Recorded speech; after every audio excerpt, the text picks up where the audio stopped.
Doctor जी जय मसीह की। जी जय मसीह। आरपी गौतम बोल रहा हूँ बरेली यूपी से। जी जी बोलिए सर। ये है उत्पत्ति ग्रंथ के अध्याय 12 से 13 और 18 के बीच में ये इब्राहिम की चर्चा है जी। हाँ, तो उसमें इब्राहिम जब मिस्र में पहुंचते हैं तो वो कहते हैं तुम मेरी बहन अपनी पत्नी से सारा से कि तुम वहां पर मेरी बहन बनना जी, जिससे वो मेरे साथ अच्छा व्यवहार करे जी। और सारे के कारण जिससे कारण परमेश्वर जब उसने जो है अपनी बहन बना दी, कह दिया, पत्नी ने कहा कि मैं इनकी बहन हूँ, तो वहां के राजा फिरौन ने उनके लिए अपनी पत्नी बना लिया जी, और उनके लिए बहुत सारा गिफ्ट भी किया जी। लेकिन उसके बाद में परमेश्वर ने फिरौन के ऊपर बहुत सारी विपत्तियां ढाई जी और उनसे कहा कि भाई तुम झूठ क्यों बोले, अगर तुमने पहले ही बताया होता कि हमारी पत्नी है तो हम ऐसा नहीं करते जी। ये इसमें क्वेश्चन निकल के आता है कि इस पूरे प्रकरण में दोषी कौन है? दोषी कौन है? अब्राहिम, सारा या फिरौन?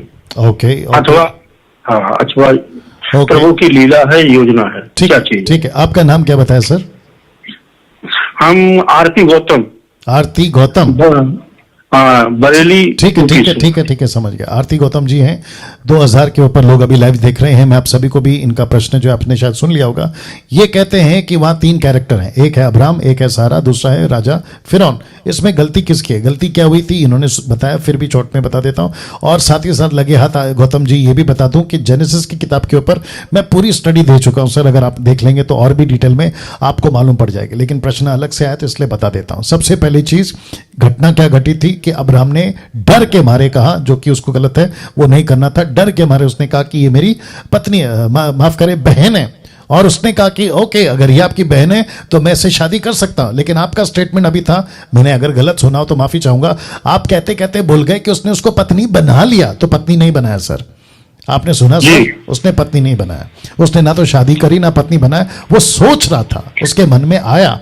तो जिसके चलते परमेश्वर ने उसको सबक सिखाने के चलते उसके जीवन में कुछ घटनाएं लाई, तब उसको पता चला अरे ये तो उसकी पत्नी है। तब जाकर बात क्लियर हुई, उसने उसको ब्लेस करा, आगे भेजा और कहानी आगे चली। अब आपका यह प्रश्न है कि इसमें दोषी कौन है?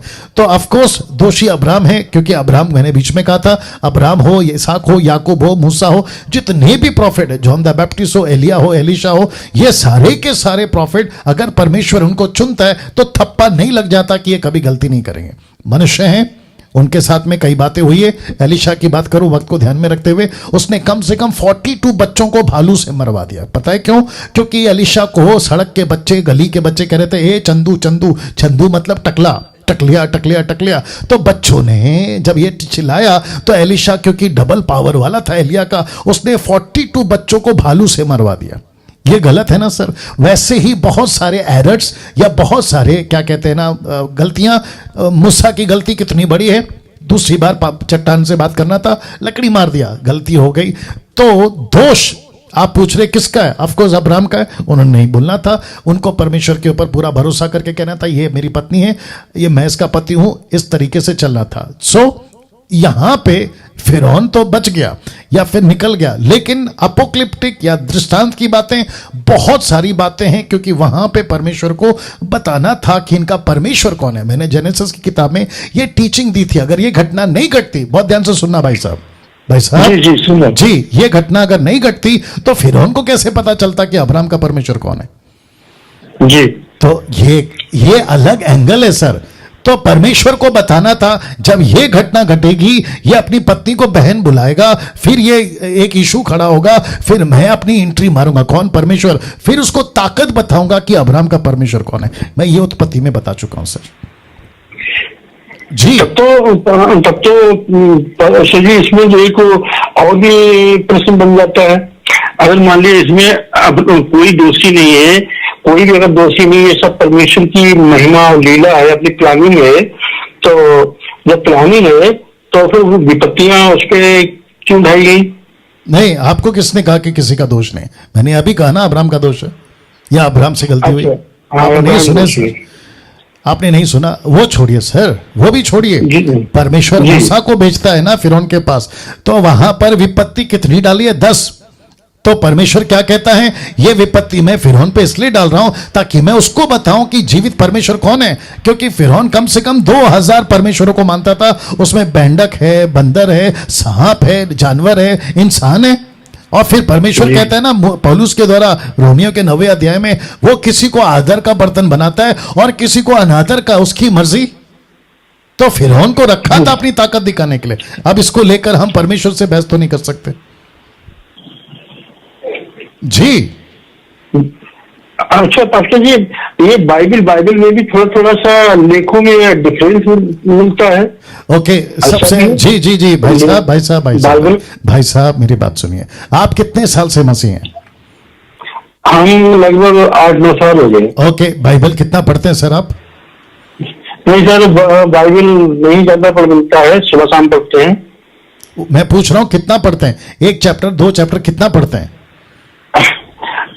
कम से कम 1 चैप्टर नहीं और सर, अधिक 3। मेरी बात सुनो, मेरी बात सुनिए। आपकी एज क्या है मुझे नहीं मालूम, लेकिन आपकी एज अच्छी खासी होगी, आपकी आवाज से पता चलता है। आपको कम से कम 30 से 40 चैप्टर पढ़ने हैं सर। अरे हाँ, देखा, अभी जितने दर्शक है ना, आपको भी पता चल गया होगा। तो ये इनके मन में प्रश्न क्यों उठ रहा है? दिक्कत ये है कि बाइबल नहीं पढ़ते।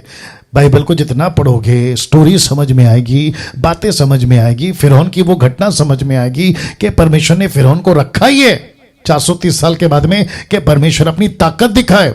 अब्राहम के साथ में ये घटना घटी क्यों? ताकि वो बता सके कि अब्राहम का परमेश्वर कौन है।